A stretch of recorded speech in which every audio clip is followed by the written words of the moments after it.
शांति। यदि आपके मन में लास्ट सो फास्ट जाने की तीव्र उत्कंठा है, पूछ लें अपने से, क्या सचमुच हम भगवान के पास आकर कुछ विशेष करना चाहते हैं? रिटर्न जर्नी का समय है, हम खाली हाथ जाना नहीं चाहते। हम तो भरपूर होकर भगवान से सर्व खजाने लेकर और संसार को देते हुए जाना चाहते हैं। पुण्यों की पूंजी इतनी भर के जाना चाहते हैं कि जन्म जन्म हमारे काम आए।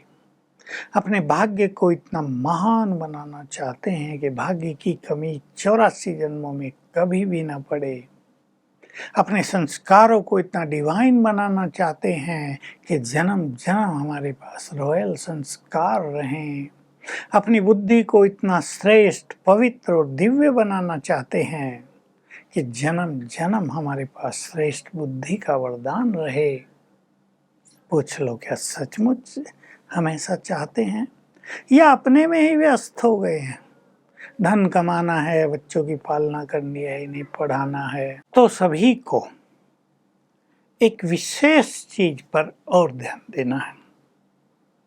हम बहुत सारी चीजें पहले कह आए हैं, अब पढ़ाई पर आपका ध्यान खिंचाना चाह रहे हैं।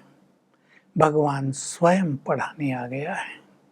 उसकी पढ़ाई क्या कर रही है, इसको भिन्न भिन्न नाम दिए जा सकते हैं।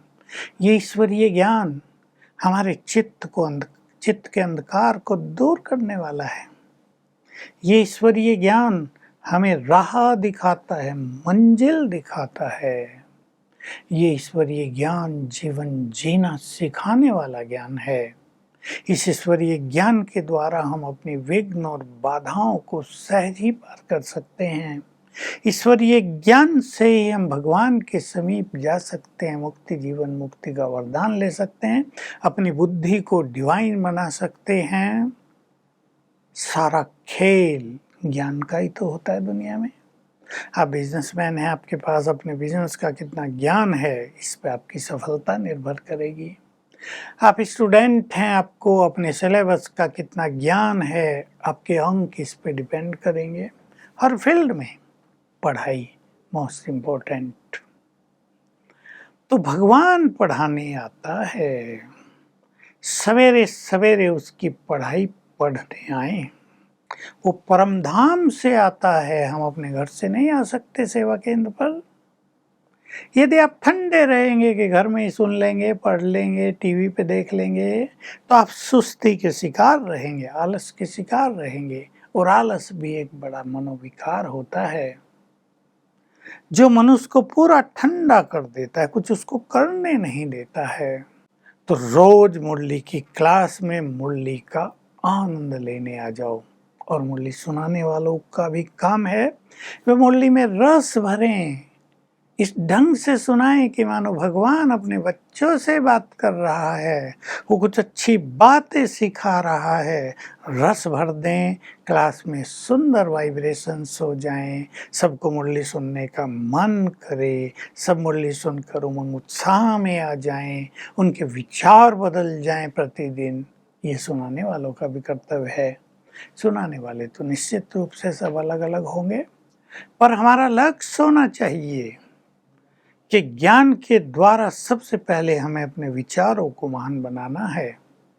ऐसा ना हो, इच्छा तो हो फास्ट जाने की और विचार हो वही पुराने घिसे पिटे।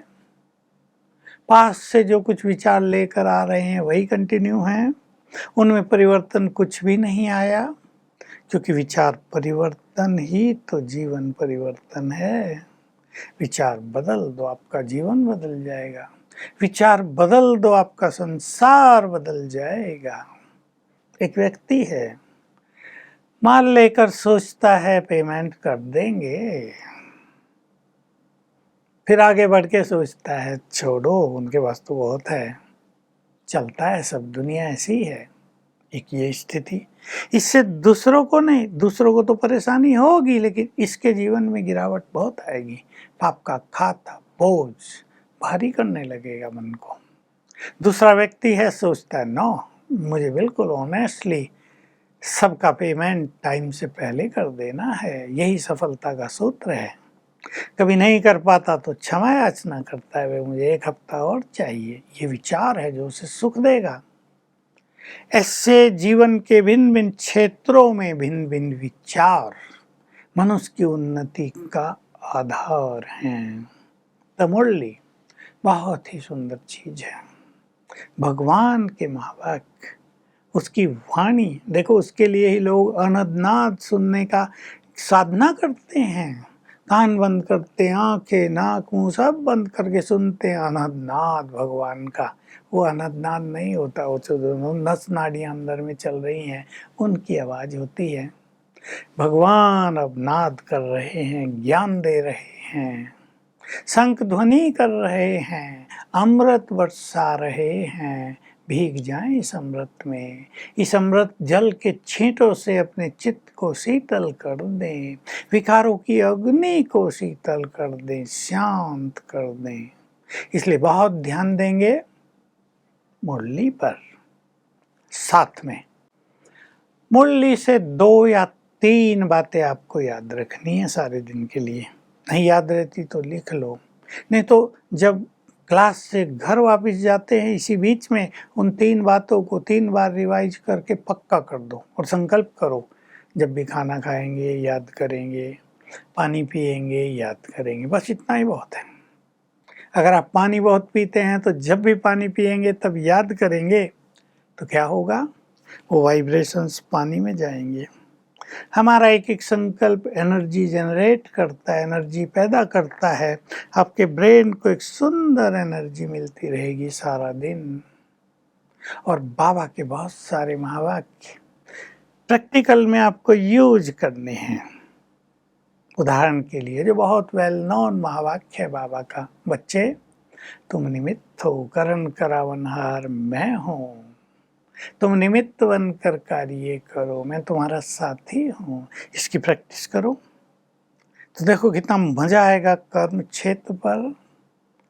मन का बोझ कभी आ जाए तो ज्ञान की प्रैक्टिस करो। बाबा कह रहा, उसकी आवाज आ रही है कानों में, बच्चे मन के सारे बोझ मुझे दे दो, हल्के हो जाओ, मैं तुम्हारा साथी हूँ, तुम्हारे बोझ हरने आया हूँ, लाइफ को एंजॉय करो। बाबा की आवाज मन में गूंजती रहे सारा दिन। ये होगा ज्ञान का प्रैक्टिकल एप्लीकेशन। और ये बिल्कुल सरल है। ऐसी 5-7 बातें आप अपने पास रख लो जो बहुत सुंदर हैं। बच्चे, ड्रामा का हर सीन कल्याणकारी है, ये हमें ज्ञान बताता है।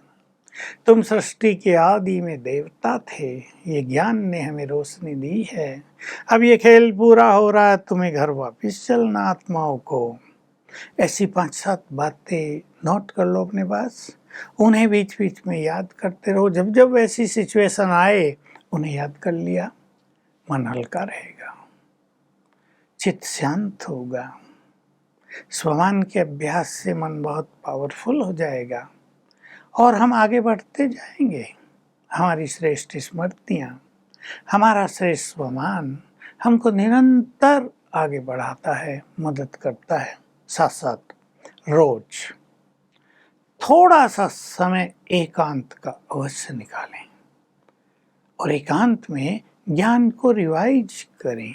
कुछ अच्छी बातें लिखें, शिव बाबा के नाम पत्र लिख दें, मेरी ये इच्छाएं हैं, मुझे यहाँ तक पहुँचना है, मार्ग में ये बाधाएं हैं, आप मेरे साथी हो, बाधाओं को नष्ट कर दो। ऐसे बातें करो, मजा आएगा आपको। लेटर के माध्यम से बात करो उससे, तो इस तरह ज्ञान का बल बढ़ता जाएगा और ये ज्ञान का बल हमें माया जीत बनाएगा। ये ज्ञान का बल हमारी बुद्धि को चमत्कारिक करेगा। इस ज्ञान के बल से हम दूसरों की सहजी सेवा कर सकेंगे। तो आगे जाने के लिए इस ज्ञान के चिंतन के द्वारा इसे अपना बल बना लो। ओम शांति।